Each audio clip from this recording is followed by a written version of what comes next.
Guess who's back? It's been 3 months, but we are finally back. Welcome to this semester's first episode of 3 in the Key. I'm your host, Ben Allen. This summer I had the opportunity to move to the state of Maryland to be able to work with the baseball team, the Bowie Bay Sox. Got to be able to be around some great sports, got to be able to be around some great people, and be able to soak in a lot of video opportunities. So I am back here now, ready to be able to come into this, super excited, and to really have a great semester and show this semester. Now back on campus, we are back with a brand new set, as you can see.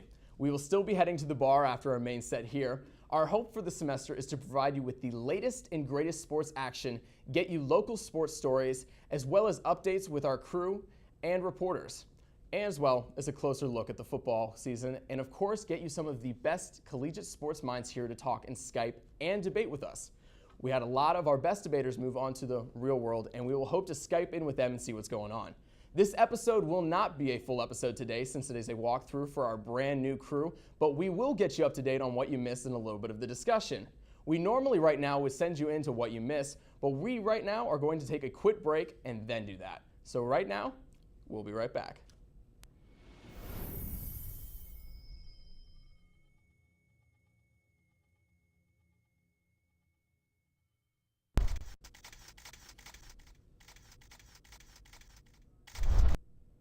If there is one thing true baseball fans realize about the game this year, it is that the gods hate Miami.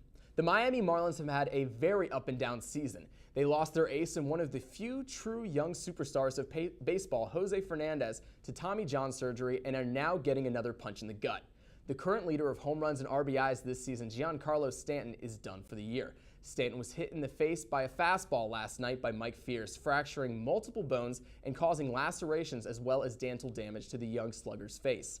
Stanton, who has generally been very durable during his young career, had to be stretchered off the field last night. Fierce would go on to hit the next batter as well, Reed Johnson, causing the benches to clear in an altercation on the field. Fierce did head to Twitter to apologize for the accident, but the damage has been done. It's really a scary thing for baseball to see so many of its young stars getting banged up on a day in and day out basis. Baseball has had a very hard time keeping its fans engaged. Losing another young star is not going to help. It's only going to be a blow to the armor. The Blade Runner murder case of Oscar Pistorius is done. For now. The South African government found him not guilty of the murder of his death of his girlfriend, Reeva Steenkamp. He was, though, found guilty of culpable murder, which in South Africa is the equivalent of manslaughter.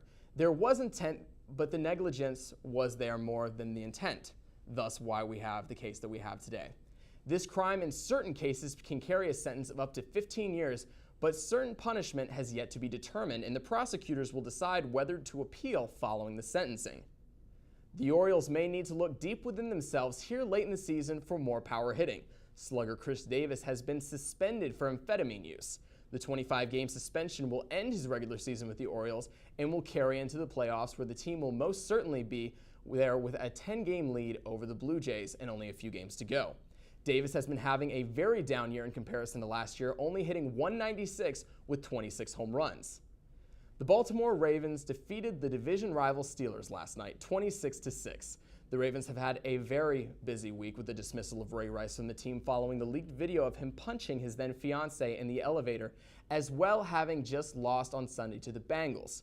The Ravens received great play from their kicker Justin Tucker, who knocked in 4 field goals, as well as play from Joe Flacco. We will discuss the topic of Ray Rice here in a moment after the break. But right now we're going to take a break, and this has been What You Missed.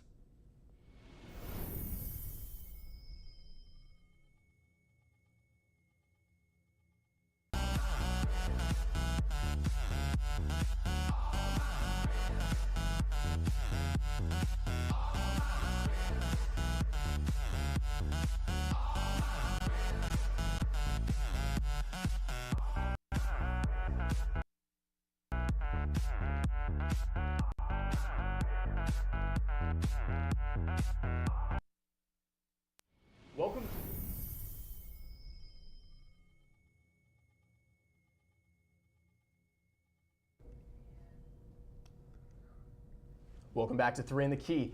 At this time, we'll usually either play you a feature story or send you straight into debate at the bar, but today we are going to take the opportunity to have 2 of our radio journalists discuss the topic that is Ray Rice. With me now is GJ Amelia and Andrew Curtis of KJHK Radio. Glad you guys were able to be here with me today. Thank you guys so much for coming in. Good to be here. Yeah, thank you. All right, today, guys, we're just going to go ahead and jump into it. You guys know what basically the story is at this point. We know what Ray Rice did. We know what the repercussions have been. The question is why and should it have happened? Did the NFL take the right stance, and did the Ravens take the right stance by immediately cutting him after the video had been released? Absolutely. You don't want to set a bad example for all the young fans that follow the National Football League. You cannot allow him to touch the field this season with what he did, especially now that we have video evidence, which is a shame that it takes video evidence for our society to react in such a way. He initially got the 2-game suspension, and then TMZ released the video, and then the hard punishment comes down. It's almost like the NFL was waiting to make it not look as severe, which sets a bad precedent for other situations with domestic violence, because there's a lot of domestic violence that happens that is not captured on video. It's in the privacy of someone's home, when that happens. And so Ray Rice just got punished harder after the fact because we react to video in our society today, and that's all we react to now. But what really changed? I mean, what we saw was obviously, I think, what a lot of us really thought was what happened. He punched her. That's all we knew. We knew he was going to, that's what the video was going to hold whenever it was finally dug up. Why now did they decide to do this? Yeah, I think that's the biggest flaw in this whole story is that they were reactive, the NFL was, rather than proactive, and we knew what was on that video. Regardless, and Ray Rice, even in the hearing that he had with Commissioner Goodell, when all this came out, he had said, yes, I hit her, and that's really the tragedy of the story. Yeah, but my question is, I guess, a little bit more specifically, did the NFL handle this right? No. We had this 2-game suspension is what originally came out. That was what it was always going to be. It was going to be he'll sit his 2 games, and we had footage in which he dragged his then fiance, now wife, out of an elevator, and we knew why she was knocked out. He punched her. Did the NFL take the right stance, with this by saying, okay, now we have the video evidence, we'll go ahead and kind of maybe quietly force the Ravens to say, all right, this is time for you to go? I don't think so. They should have passed something down immediately. They should have immediately kicked him out of the league or suspended him for the entire season. And I don't think they took the right action. What blame does Roger Goodell play in this? Well, I mean, he gets some of the blame, but there also comes the factor that Ray Rice didn't even get convicted of anything. There was no charges that ended up coming out of it, which is another tragedy of it. But the league should have done something more about it, and they should have suspended him more games. And in which case, how many games is the right amount? Well, the new stuff in place with the 6th game and then the lifetime on the second one. 6 games, people would have been still a little iffy on it, but it would have been much better than 2 games. Yeah, 2 games is like nothing. I mean, it's like you miss.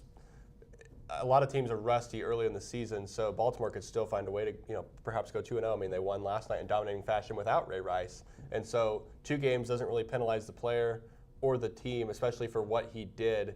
I don't think 2 games was necessary at all. I mean, he deserved a lot worse, and I'm glad. I don't want anybody to have had to have seen the video. I wish I didn't have to see it because it's sad to watch. I mean, you feel horrible for his wife, but I mean, it's just everything's just a joke at the situation. It is a little bit of a mess. So another question following up with the whole idea that we've had with the whole Ray Rice video.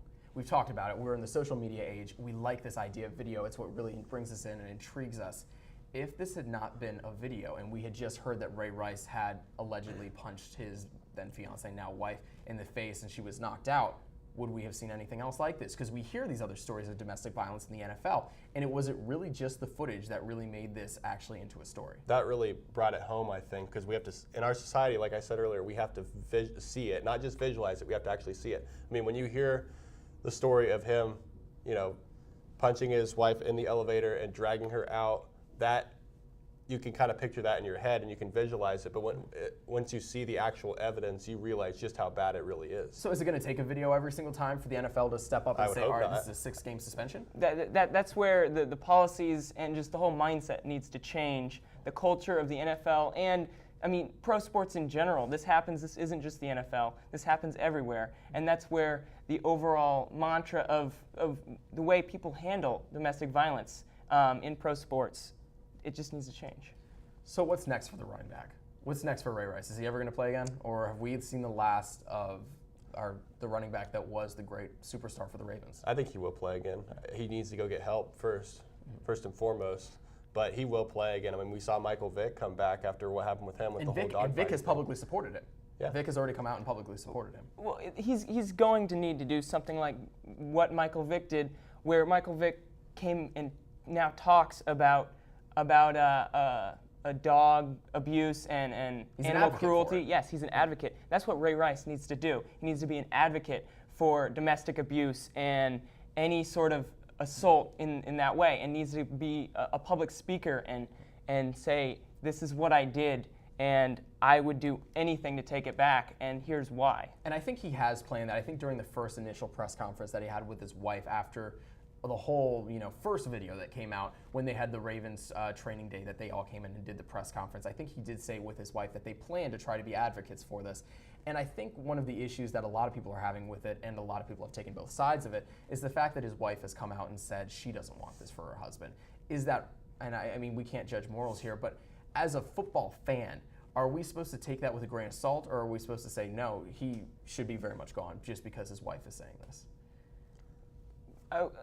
It's a touchy subject because we just aren't them, and we don't know their situation. We don't know how they are. They got married after this all happened. They're still going through it now, and so we can't really know what they're going through at all. So it's a touchy subject. Yeah, you can't really step into either person's shoes in the situation, and like you said, it's something we can't really judge because we're not firsthand right there with them. So. Well, guys, I want to thank you coming in and doing a quick discussion with us, getting us a little bit of an opinions from a college sports fan, as well as a broadcaster of what this really means to all of football and all football fans. And thank you all for tuning on us with this. Yeah, I'm all over the place today, guys. Thanks for tuning in with us today. We'll be back next Friday at 1 p.m. Central Time with our first full show here on Channel 31 and on journalism.ku.edu/Media Crossroads. And make sure to follow us on Twitter at 3InKey. But for now, I'm Ben Allen, and this has been 3 in the Key. Have a great weekend.